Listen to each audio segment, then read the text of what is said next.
Alrighty. Lately, we've been talking a lot about relationships and how to build relationships, strategic relationships in the workplace. It's a topic that we've also been focusing a lot on inside our program, the Career Catapult Executive Coaching Program. And I've been bringing snippets of that conversation here to the podcast because it's such a vast topic. It's hard to do it justice in our 20-minute episode. But today I want to talk with you about office politics. And specifically, we're talking 5 office politics moves that you have to know. Okay. Um, Almost every day, someone says something to me like, Stella, the work itself isn't hard. Okay. If it were just about HR or finance or IT or supply chain or whatever else you do, if it was just about that and delivering the results, I could do that all day. Okay. The work itself isn't hard. It's all the other stuff. It's all the personalities. It's all the politics. It's all the people and all the stuff that I have to navigate that makes it really challenging. And for a lot of people, when they start to trace the root of their dissatisfaction in their corporate career, and at its worst, the burnout and the burn down of their corporate career, they can usually trace it to this, right? The office politics. And so it's such an important topic that if you are going to have a sustainable career, dare I say, a somewhat enjoyable career, we have to figure out office politics. Nobody likes this. Nobody likes the topic. And yet it is such an important one. Okay. And if it helps, don't think of this as politics. Okay. I know for me, I had to make this reframe, this switch in my mind. If I thought about it as politics, it made it, I felt, just sleazy and slimy and icky. But when I thought about it as just how to get things done, this is how to get things done. If what I'm saying I want to do is get things done, then I have to know how to get things done. And that's a reframe that was very helpful for me as I was navigating this myself. Okay. So again, by the time you get to director, you likely already know that the politics, the getting things done is really essential. It's important. You know that competence in your function is table stakes. It's not a game changer. Okay. Being a really good HR leader, being a really good supply chain leader, being a really good finance leader, that is table stakes. There are lots of really good leaders, lots of competent SMEs and experts in your function. So that's not going to really get you beyond where you are today. And if where you are today is maybe director or VP and you want to get all the way to the C-suite, then we have to talk about how to get things done within your organization. And I always say the ability to navigate the organization, because that's really what it is. Think about what it means to navigate, to move gracefully through the organization, and not just move gracefully, but actually have the doors open for you as you walk through. Okay, give it some thought. Having the doors open for you as you walk through, as you start to move your agenda forward, whether that agenda means getting a certain project done, getting it approved, getting it funded, and getting the support to make it happen.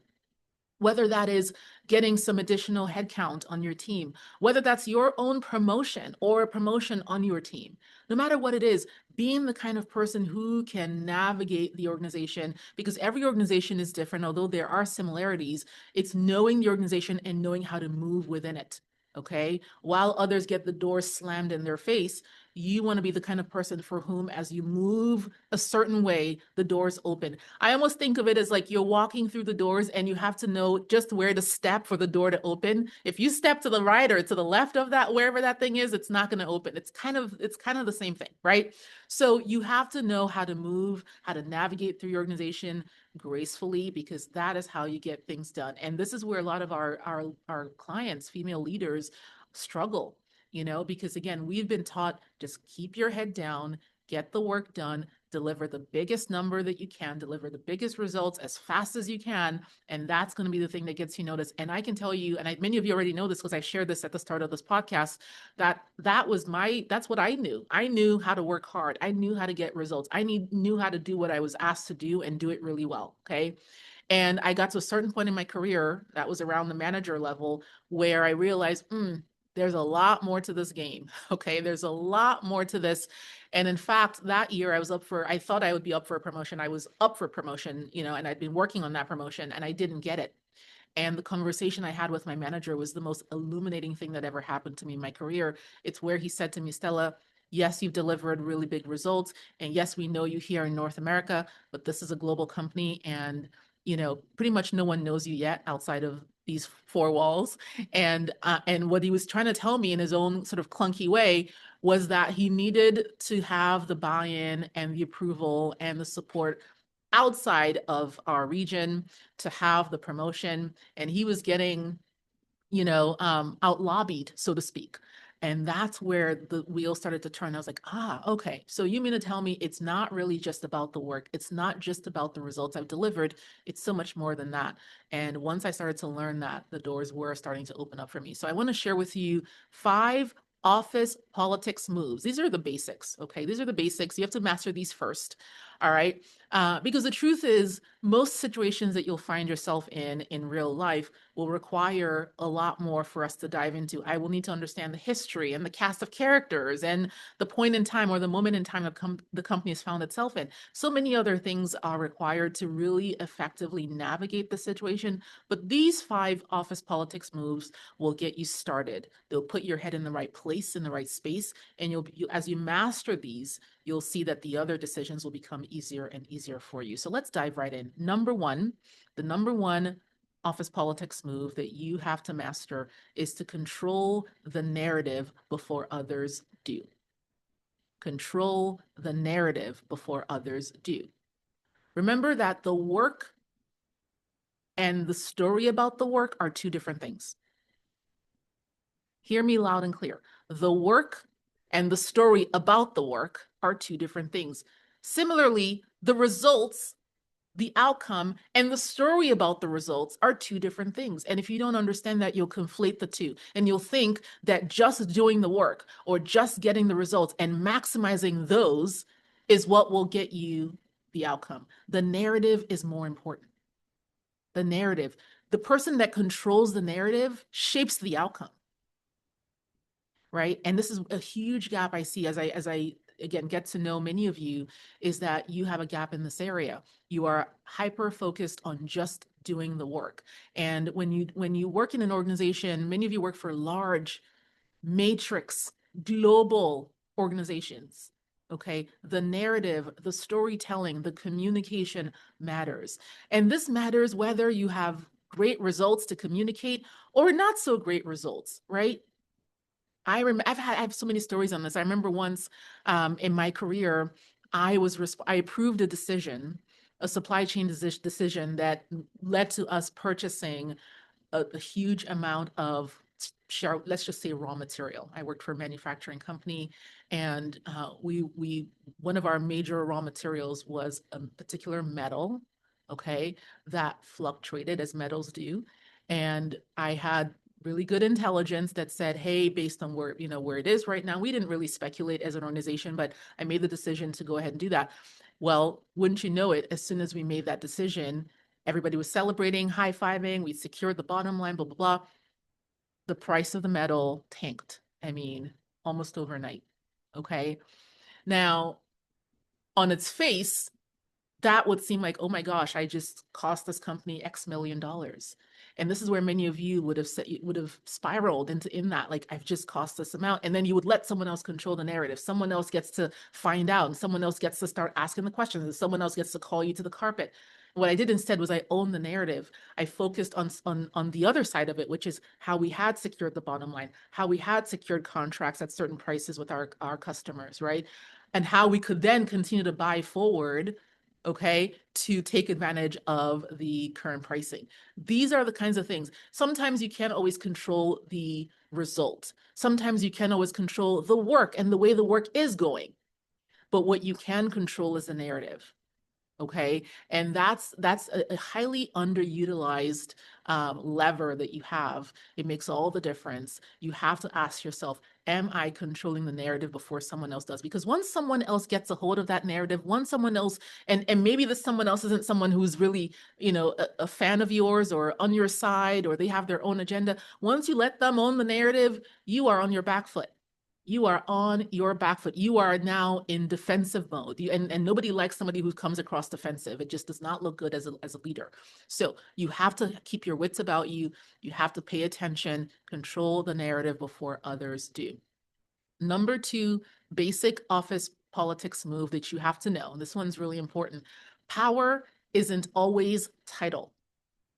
Power is not always title. Listen, I'm a big fan of knowing people's titles, getting the org chart. One of the things I do when I join a company within the first week, I pull the org chart. I pull all the different pieces of the org chart. I put it together. At the time, I would go to like Kinko's and actually print it out because I wanted to see it all in one fell swoop. Okay. And it's important because I wanted to know, I mean, mostly worked for large companies. For me, I always knew it was important in my first week to know who is who, to know who owns what decision, all the different things. But one of the things I came to realize is that titles aren't the only important thing. In fact, oftentimes power resides in places that you wouldn't ordinarily think because someone's title didn't reflect it. Okay. So you have to understand that you have to know who's who, not just in terms of their title, but who owns the decision, who owns the budget. Those are probably two different people. Decision makers, budget owners, they're likely two different people, and they have different kinds of power. Not to mention you have influencers, people who may not have the title. This may be somebody's chief of staff or someone's EA who has valuable historic information that if you only had that would make all the difference in how you approach that person, right? I think there's 8 or 9 of these different power positions that I share with our clients inside our program, because you have to know how to navigate that for every kind of decision that you need to make, where you need people to buy in or to support that, right? You have to know. So don't just look at the titles, look at the organization and look at where power actually resides, regardless of someone's title. And then ask yourself whether you are sufficiently nurturing relationships, right, in accordance to the level of power. Are you sufficiently nurturing relationships according to the level of power? Right? That's such an important thing. Let's go to number 3. Okay. Number 3 is to align before you align. Okay. Align before, or I should say pre-align before you align. Okay. And this one's really key because many of you are likely driving significant scope and agenda within your organization. You likely have a situation where there are 10 or 15 different stakeholders that would need to align on whatever it is that you're driving, right? Many of my projects that I led in my career required no less than 10 people to all the way from, deciding on what we're going to do all the way to the final implementation, the final execution. For some of you, it's like hundreds of people. And one of the mistakes that you may be making is getting everyone in the room when you need alignment. And I always say, if you are trying to align 15 people, 20 people, 50 people, and you bring them into a room to align, you've already lost. You're not going to align. Okay. You have to have the pre-alignment before the alignment. You have to know who your allies are. You have to know who your detractors are. You have to know who your champions are. Okay. By the time you get into the room, you should have no surprises. Yes, surprises can happen, but most of the time you are surprised because you haven't prepared, because you hadn't aligned before the meeting. So the pre-alignment is so important because you need to figure out who's who so that you can nurture and cultivate each person depending on what's required, so that by the time you get the all hands, right, it's really, you're coming in there to acknowledge the decision, right, to make sure everyone's on the same page as far as when things will happen, but you're not coming in there to get alignment because you've already gotten the alignment before the meeting. Such an important one. I've seen otherwise smart, you know, decisions, smart recommendations for the business get thwarted because whoever it was did not get the pre-alignment. Okay. They came in and all it takes, guys, all it takes is one vocal person. Okay. Because most people probably don't even really care, but all it takes is one vocal dissenter, one vocal detractor who has a lot of, oomph in their voice. And maybe they've been there a long time and people kind of trust them, even if they don't like them, they trust them. And then that person says one thing and it just spirals. And then I've seen it where people just pile on. And then sometimes it happens where it's like a really senior person and everyone wants to signal that they're with that senior person. So they all just kind of pile on and the thing's DOA. Okay. So it's really important that you are pre-aligning before any major alignment. Okay. Number 4, basic office politics move that you have to know and master is to solve the problem that your boss cares about. Solve the problem that your boss cares about. Now, I am the first person that will tell you that you don't want to make your boss the hub or the node to all your other relationships.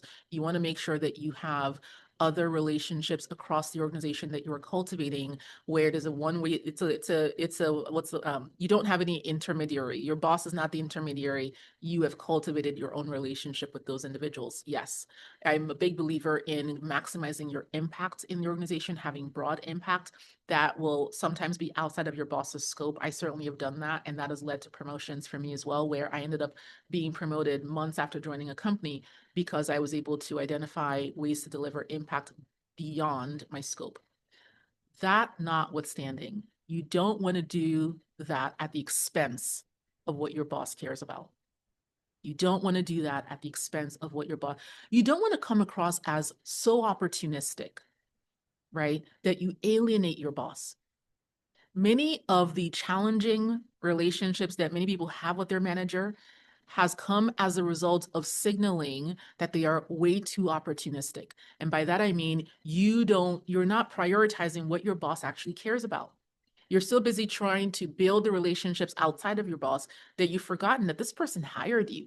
You've forgotten that you work for them. You've forgotten that you're there to make their job easier, to make them look good in the organization, right? So when people say to me, my boss is stealing my work, my boss is not giving me credit, I look a little bit sideways. I do a little side eye with that one because that could be true. That could be happening. You could have a boss who is so not self-aware that that is in fact happening. But what I found oftentimes is that the person who's saying that, really what they want is all the credit without any of the blame. They want to be able to work on this thing and know that it's going to be a blockbuster, it's going to be huge, and then have all the spotlight. But if there's any blame, if there's any criticism, if someone were to lose their job because this thing went sideways, they don't want it to be them. So they want the protection from their boss. They want the buffer from their boss. They just don't want they want all of the negatives taken away, but they want all the positives and all the accolades and all the praise. It doesn't work that way, right? It doesn't work that way. So oftentimes you're not managing the relationship with your manager. You're not managing your manager, and that is costing you. Okay. And one of the things you could be doing to manage your manager is begin by doing what they care about. When I got that promotion and I was working on a solution that was bigger than the scope that my manager and I were tasked with, but I saw an opportunity. I remember him saying to me, that's all well and good, but this is what I really need you on. And the thing he needed me on was very strategic, but it was also somewhat short term. It was myopic, right? We had some major accounts that were the company's bread and butter that were in jeopardy. Okay, they were in jeopardy. I'm talking like our next quarter. We couldn't make our next quarter. And so he wanted me to fix that issue. And yes, it was strategic. And yes, there was lots of value there that I could squeeze lots of juice out of that.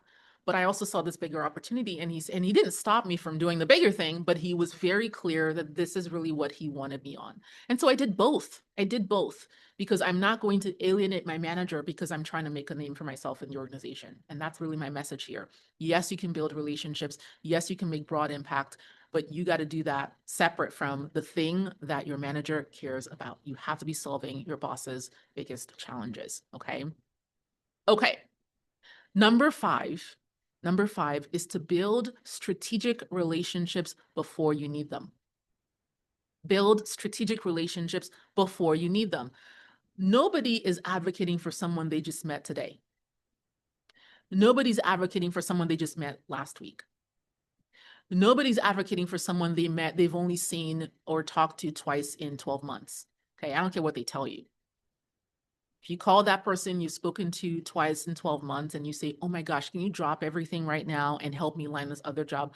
They might say yes, and they might actually pull some strings, but will they go the extra mile? Will that be the thing that they're like, you know what, I should go to bed, it's midnight, but I really got to do this thing for this person? No, they're going to bed. Okay. So what do I mean? You cannot wait until you need somebody. You cannot wait until you need that job, right? To then say, well, let me build this relationship. This is why in our program, relationship building, the networking, all of that is embedded because you have to be in the business of people. You have to be in the business of people. It cannot be when you need something from someone, that's when you call them. right? Now, I'm not, if you found yourself in that place where you haven't been nurturing relationships, you got to start somewhere. You've got to start somewhere, but do not let your relationships go cold. Once you have warmed them up, keep them going. Keep them going. That's really all you have are these relationships. And many of you, once you get what you need out of somebody, once you get the job from the recruiter, once you get the job from your former boss who puts you in touch with their colleague, that's it. They don't hear from you again. You don't talk to them again until 2 years later. Maybe you've been laid off and now you need another job. Then you're like, oh, let me go find those contacts, right? Be sure that you have a block on your calendar that is exclusively for nurturing relationships. Now, I'm not saying you have to have hundreds and hundreds and thousands of relationships. You can't really efficiently or effectively nurture relationships that way. But you do have to have your Rolodex, the list that you're like, that's the list that I really want to make sure I stay in front of this person. I want to make sure I'm building that relationship with them. And then that allows you to do this in a more authentic way. Because when you are under the gun, so to speak, then you start to think of all these, creative but not so creative ways that people can see through. They can see that it's not genuine. They can see that it's not authentic. They can see that you're just trying to get in front of them, and they dismiss it. They dismiss it, right? So build the relationships before. This is why I tell our clients, like, when you see the job posting, please know that if you see a job posting for VP or SVP or C-suite leader on LinkedIn, chances are, not all the time, but chances are there's already somebody on the inside track. There's already a few front runners, okay? Because the relationship, somebody's already gotten to leverage their existing relationships by being put up front for that job before the job was ever posted. We have clients in our program who get offers, who negotiate offers before the JD is ever written. So can you think about, like, if you're waiting for a JD because you need a JD to post it on LinkedIn, meanwhile, someone else is already on the inside track. They've already had the screening call. They've already been given, they've already been put in touch with Korn Ferry or with Russell Reynolds. Like, they're already in that inside track. They're on the short list, and there's a strong likelihood that they will be a finalist for the role. Meanwhile, you're waiting for the job to be posted on LinkedIn. Okay, not saying don't do it, not saying don't apply. I'm saying don't put your eggs in that basket.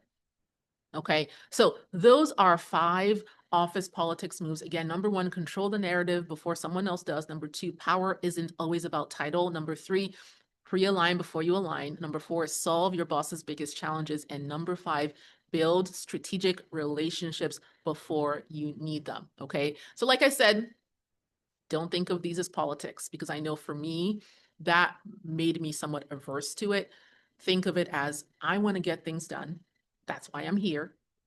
And when I'm thinking about getting things done beyond just myself, when getting things done involves convincing and influencing multiple, maybe hundreds, maybe thousands of people, you're going to need to learn how to move through the organization, how to navigate the organization so that the doors of the organization continue to open in your favor. Okay.